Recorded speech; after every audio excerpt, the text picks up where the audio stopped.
Is it okay now? Thank you very much, Esther. And dear members of the Fourth Estate, tomorrow, beginning 14 hours, up to when the meeting finishes, the heads of state and government have set aside that time to discuss in a retreat format the subject of financing of our union. The reason why the heads of state and government have set aside that time to discuss it in a retreat format is because, well, in that format, they will be supported by ministers of foreign affairs and ministers of finance, is because they want to look at the data is available, the data that is available to them, following a number of studies that have been conducted in the last 15 years on this important subject. Maybe then I need to give you background that at the creation of the African Union, or transformation from AU to OAU to AU, this subject was discussed, and programs were launched to come up with means of financing our integration agenda. This became even more imperative when we adopted our Agenda 2063. Because as you know, our Agenda 2063 is quite an ambitious exercise. It seeks to transform our economies, and it seeks also to move Africa to middle income. And if that objective is going to be achieved, then there is need for Africa to start looking at the key issue of how you finance that. Now, among the activities that were undertaken, there was a high-level panel led by President Obasanjo and a number of senior personalities from the continent who undertook consultations, looked at various scenarios, and presented their report to the heads of state and government. That report was, I would say, largely adopted, and recommendations agreed to on how to finance our integration agenda. The system was aimed at looking at the current methods of us depending on treasury through physical tax that is collected. Then the treasury remits to the African Union to support, not only for institutional support, but also implementation of the programs. Now, under Agenda 2063, we have gone beyond just implementing programs that are designed and crafted at the AU to programs that also bring joint implementation by member states themselves. We are now doing like rail projects, energy projects, aviation projects, which require that we must have resources that help these programs and develop them either to banking level or joint implementation. Now, that report made proposals. The proposals among them was to implement a number of scenarios that were developed. For instance, looking at hospitality, looking at air travel, looking at communication like SMS and the rest. And when the member states looked at it, they said, okay, this is interesting, we will implement it, but then they left it to member states to implement as they may feel comfortable. And so one of the things the heads of state would be looking at, what is the experience they've gained in implementing some of these optional,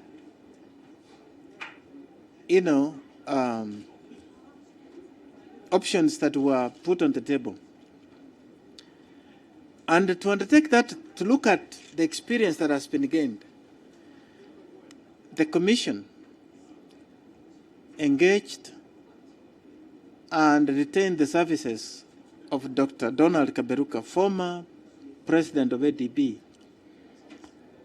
who has also been consulting with member states. So he will be presenting his report also and findings of what he has been able to generate. Must also say that a number of ministers who are here accompanying their heads of state and government will be sitting down this evening to kind of think through and will assist the heads of state and government tomorrow when they meet through their own consultations. So I've only given you the process. Maybe now, if I could just indicate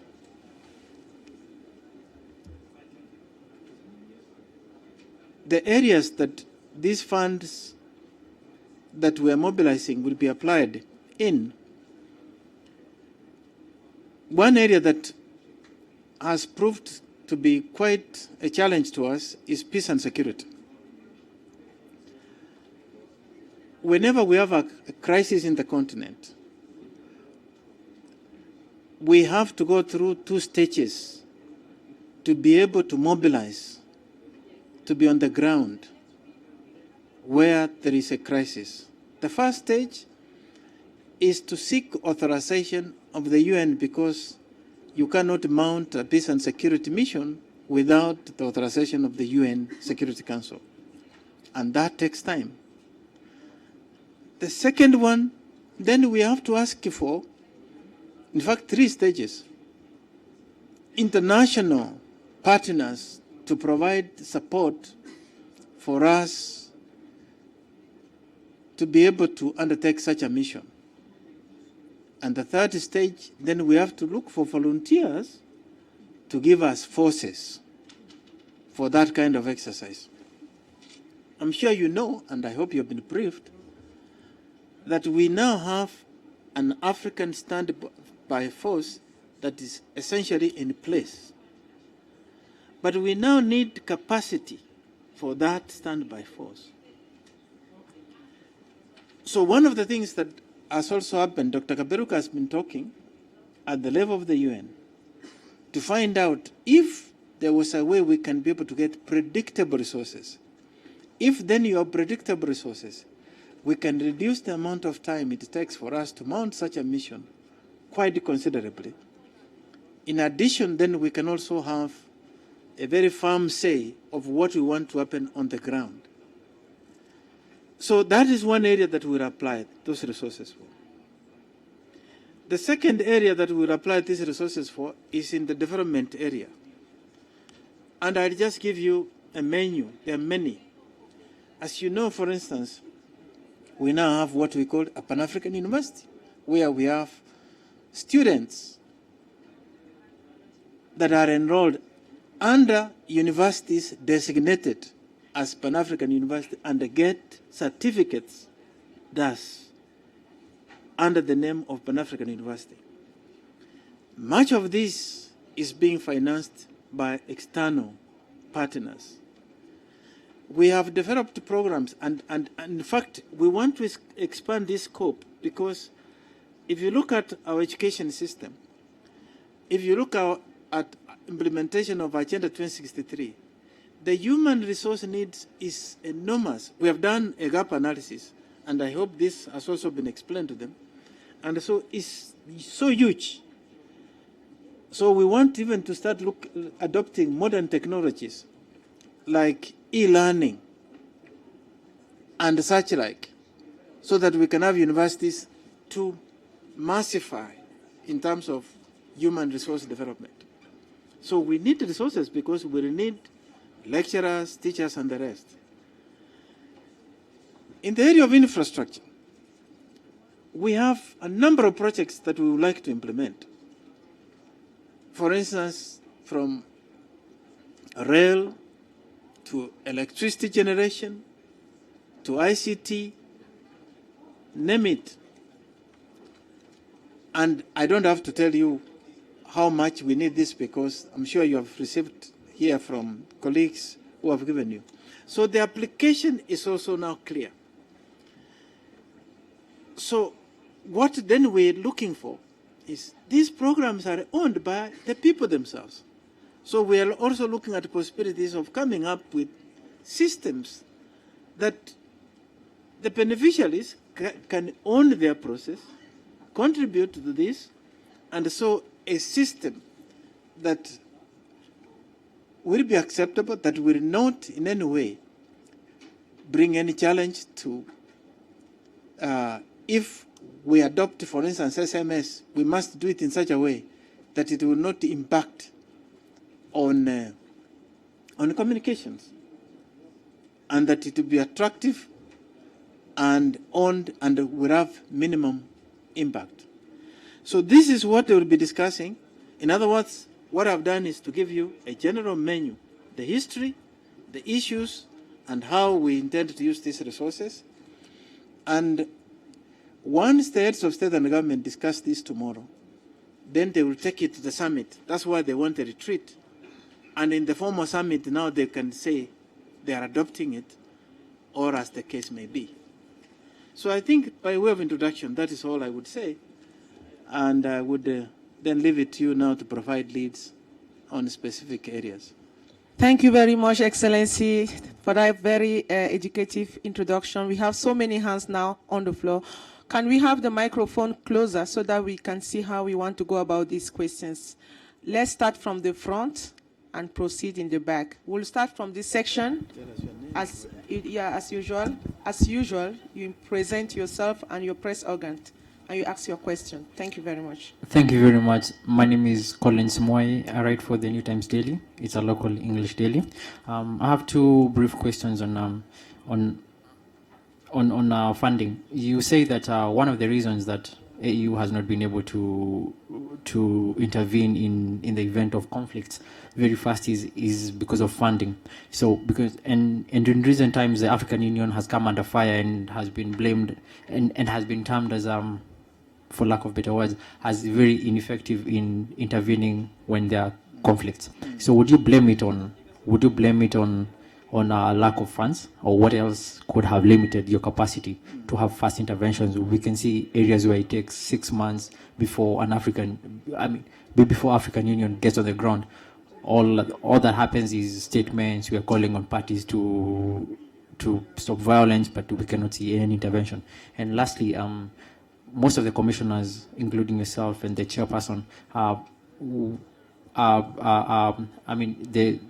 their term at the African Union Commission is ending. What would you say has been the legacy of the current commission, from the chairperson, yourself, and your commissioners, looking back at the last 8 years and those who have been there for 4 years? What can you say that will be your legacy? Thank you. Thank you very much, Girom. Okay.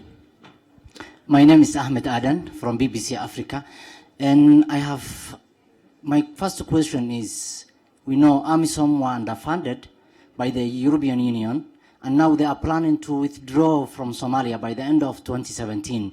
So if you get funding, will AMISOM stay inside Somalia and will continue their operations against Al-Shabaab? My second question is outside the topic is, we hear news about Morocco and it's returning to African Union.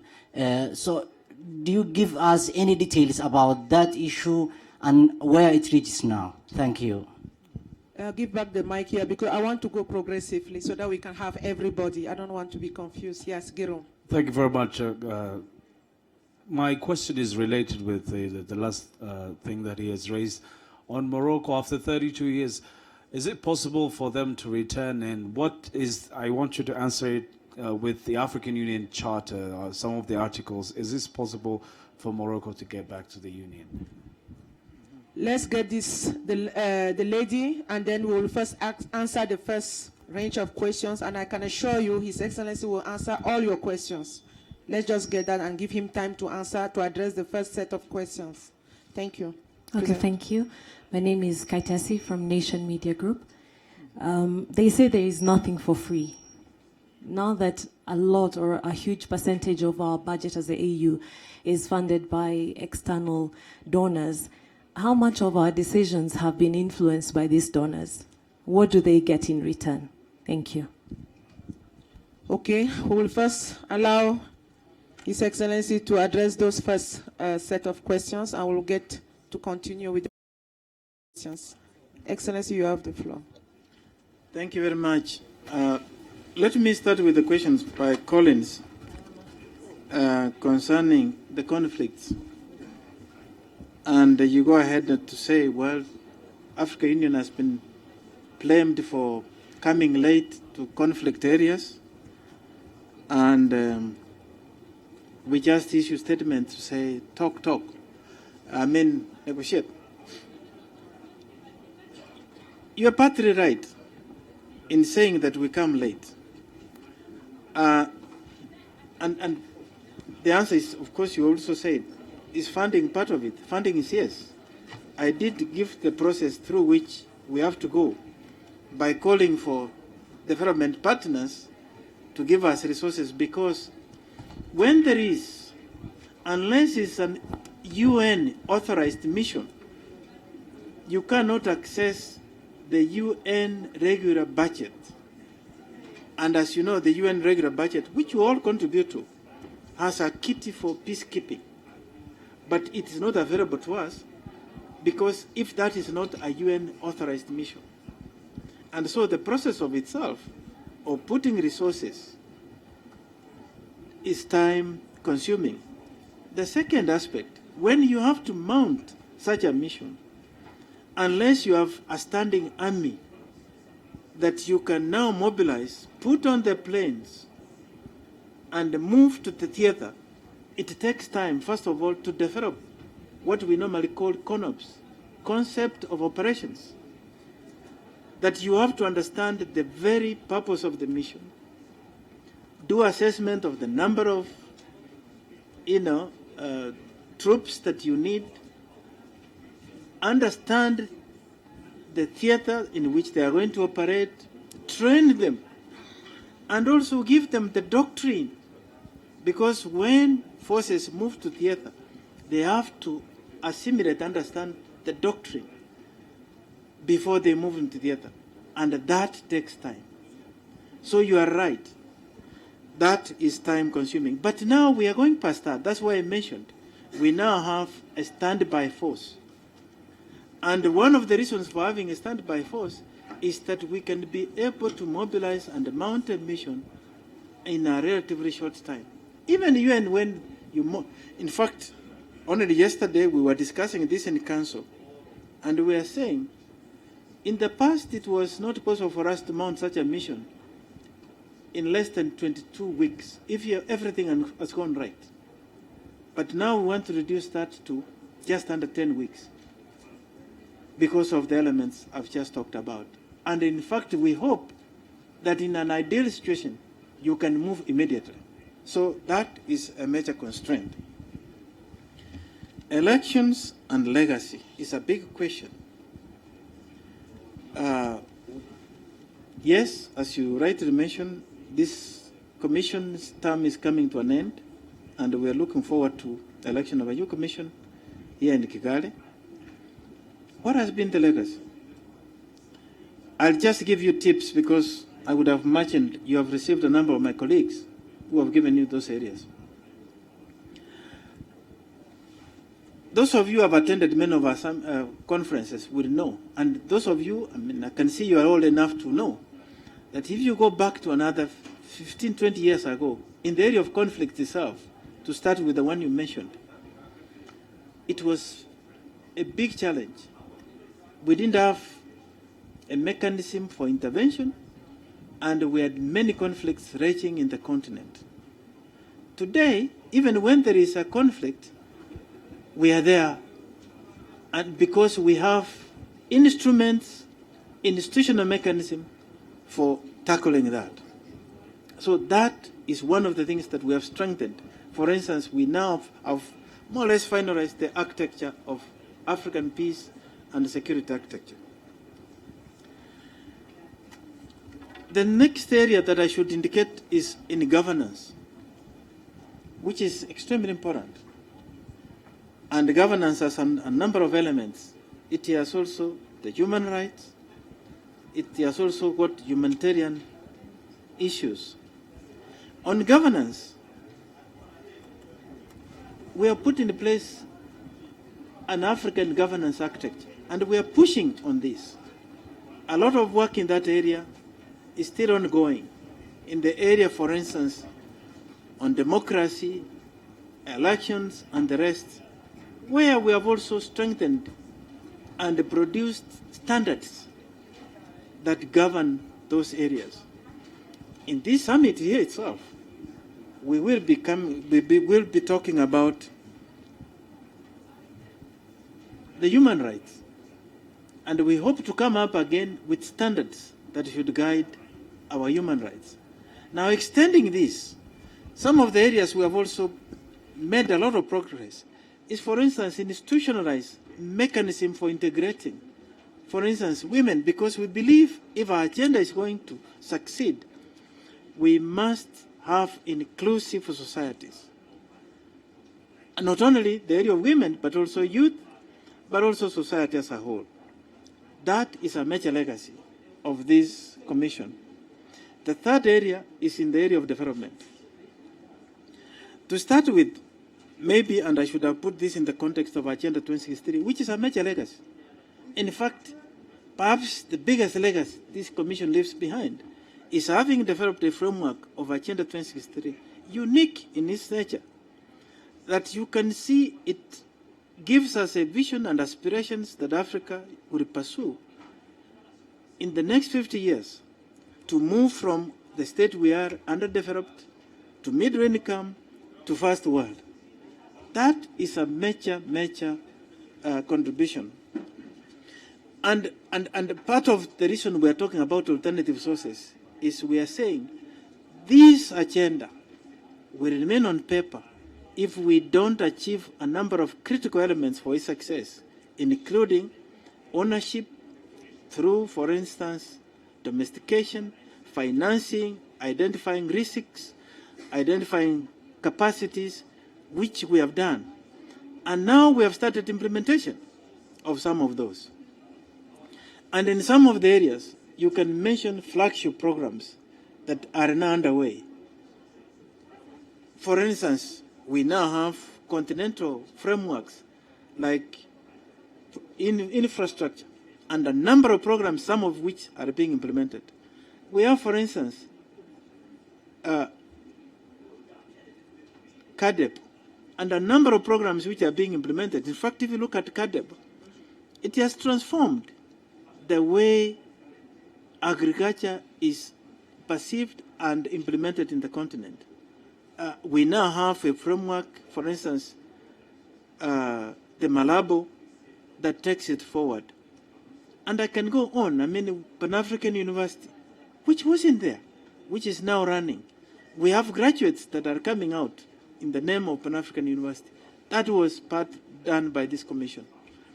In fact, if you look at some of the human indexes, like reduction of mortality of mother and the child, through the programs we have put in place, we have seen statistics that show improvement in that area.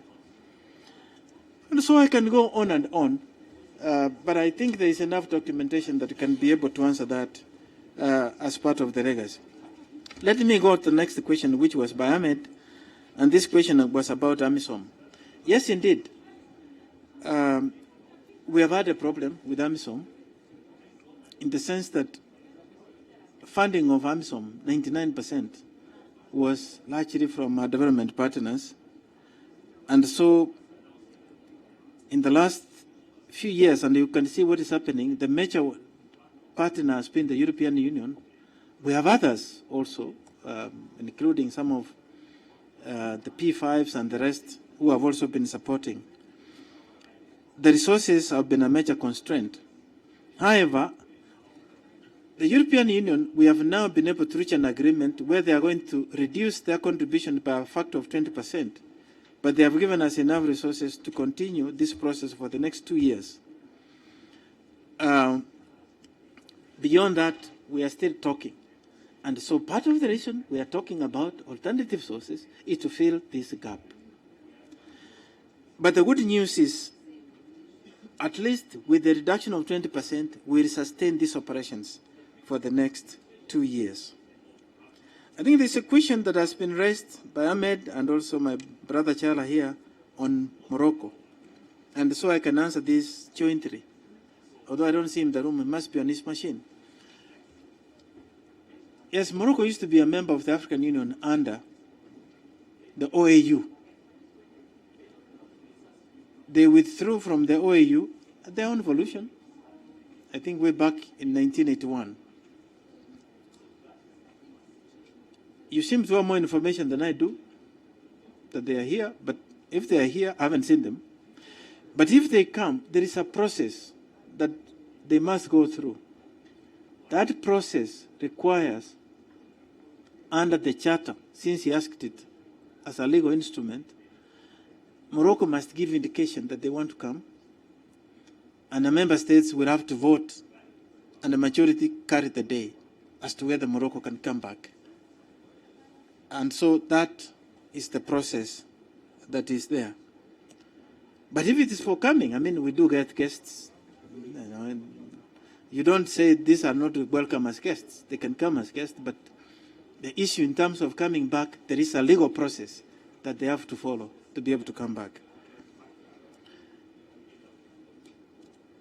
The question from my compatriot from the nation, I assume that is nation Kenya, is rather surprising. You are saying there's nothing for free. Then you are saying, but how much have you been influenced? It's true, there has been an influence. Let me tell you the area of influence there's been. Development partners have also their interests in certain areas.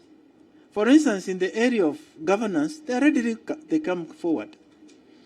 In the area of democracy, they readily come forward. But if you are talking of, for instance, area of industrialization, they will state. So if there is an influence, it's a bias in which development partner resources will be tagged, will be earmarked in certain sectors that will be of interest to the development partner, but which may not necessarily be according to your priority.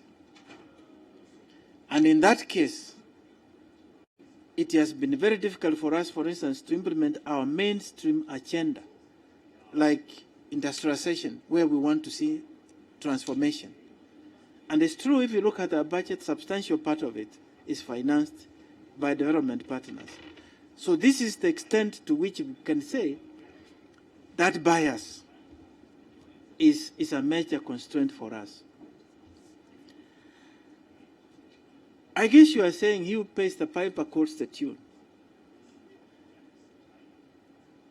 I think part of the challenge then you have, once a partner is going to give you the resources, they will also, require that you are going to be able to select a certain audit firm to come and check how you have used funds, to make sure you applied in the project of their design. And so an organization like us, I can tell you part of the challenge we have is over-audited.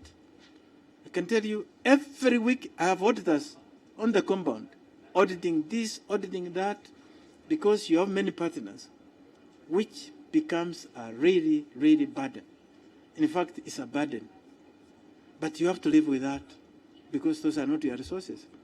And one of the things, for instance, we have been trying to discuss with them and win them is to say, can't you have one auditor, all of you, who does for you this? Of course, some of the areas, for instance, in the area of peace and security, it has been very difficult because if you don't agree on the issues of peace and security, they may choose not to give you the resources.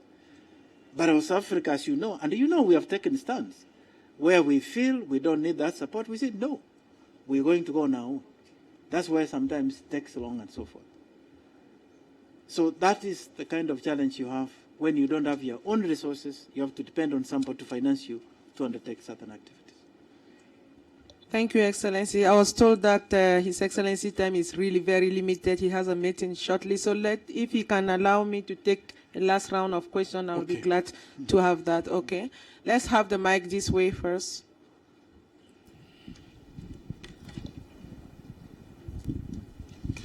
Poli Mouzalia pour la BBC, le service Afrique francophone de la BBC. On vient d'apprendre que la délégation du Burundi avait été rappelée. Est-ce que vous pouvez nous confirmer cette information et éventuellement nous dire les raisons pour lesquelles ils se sont retirés? Mais également, est-ce que vous pouvez nous dire, au vu de la détérioration de la situation au Sud-Soudan, est-ce que vous comptez envoyer plus de contingents, plus de troupes sur place? Merci. Okay. Yes, let us have the other question while I'm taking down this question in English. Yes, please. My name is Igunza from BBC News. My question is on Western Sahara. It now has a new leader, Ibrahim Gali. Will he be attending the summit? And also, he has called for pressure from the international community for the respect of the UN settlement plan. Is that something that will come up at the summit and come up for discussion, especially now with this debate on Morocco rejoining the AU? Okay. Thank you. Pass on the mic on the other side. Yes, please. My name is Duncan Boya from China News Agency. Are you satisfied with the progress made so far in Africa's integration?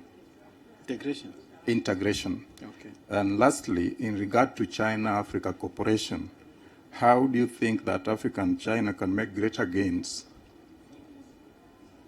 Okay. Yes, the last question, really. Thank you so much, Your Excellency. I'm Silvanus from Rwanda Broadcasting Agency. Your Excellency, in your introductory message, you said that the heads of state, the heads of state are going to sit in the retreat format to discuss about how Africa could get more funds. You as leaders, are you truly believe that Africa is now at critical moment in terms of lack of funds, for example, and in which modalities these leaders are going to be getting these funds? Are they going to get funds from within Africa or within development partners? Thank you so much.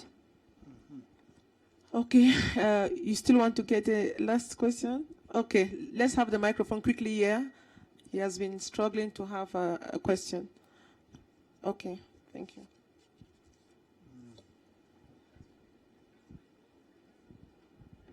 Okay, thank you, Your Excellency. My name is Abdul Karim from Anadolu News Agency. From Anadolu News Agency, based in Addis Ababa. My question is, Your Excellency, would you confirm to us how many heads of state will attend this summit? Okay. Okay, let's allow His Excellency to address those issues. Thank you very much. Is it okay? Okay. Yeah. I saw the delegation of Burundi at the beginning of these meetings.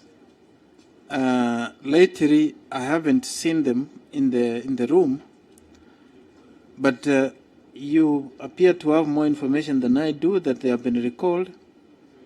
I can say yes, I haven't seen them in the room lately. If that is the case, but the second question that you have asked is, will we send the troop? I don't think I can preempt the discussion that will take place because that decision has not been made. It could be an option, but I cannot answer something that has not been discussed. There will be, and that is also to answer a question that was asked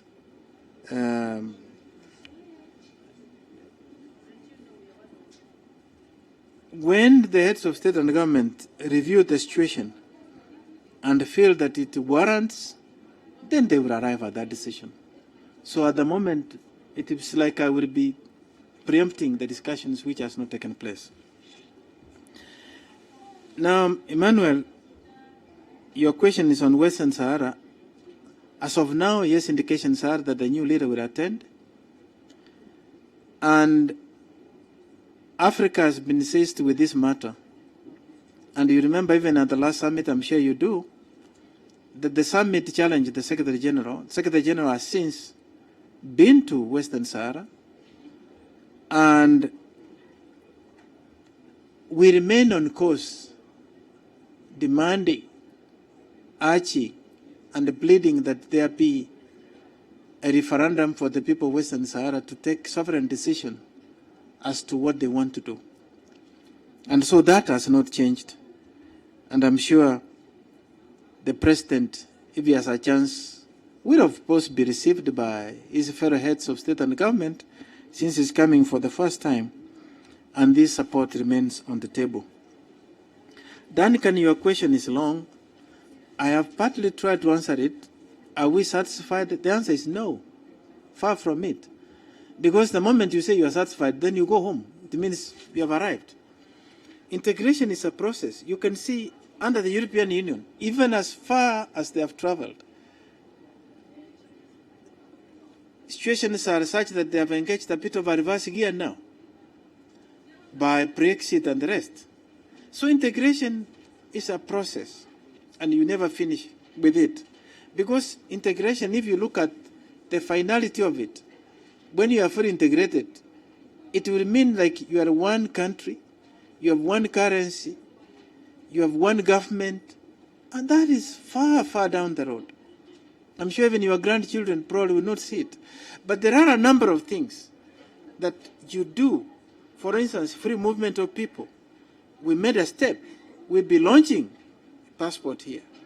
But the next step is to say, okay, you give visa for 30 days on arrival.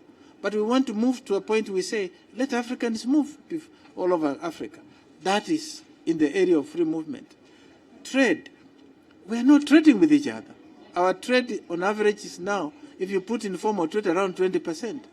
You look at others, the moment we achieve more, if you look at infrastructure, our infrastructure faces Europe, faces East, West, but not Africa. The moment we create infrastructure that faces Africa, that is when we can say we are integrated. Our currency is so expensive to do business in Africa because our currency is not even convertible. I can go on and on. Yes, we have started. We are on the way. But it is a project under construction.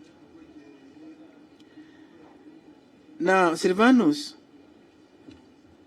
the retreat, you are asking, where are these likely sources of revenue? When I walked in, you had the commissioner here and the deputy executive secretary of VCA telling you, for instance, in fact, the message I had them saying is, Africa is not short of options. I'm sure they may have mentioned that under illicit financial flows, Africa loses up to a tune of 60 billion, around there, over 50 billion. Imagine if we saved even 10% of that, how much it would transform the continent. Look at even the aid that we receive. I think one of our heads of state keeps on saying, Africa, we should never look at ourselves as recipients of aid. We actually give aid.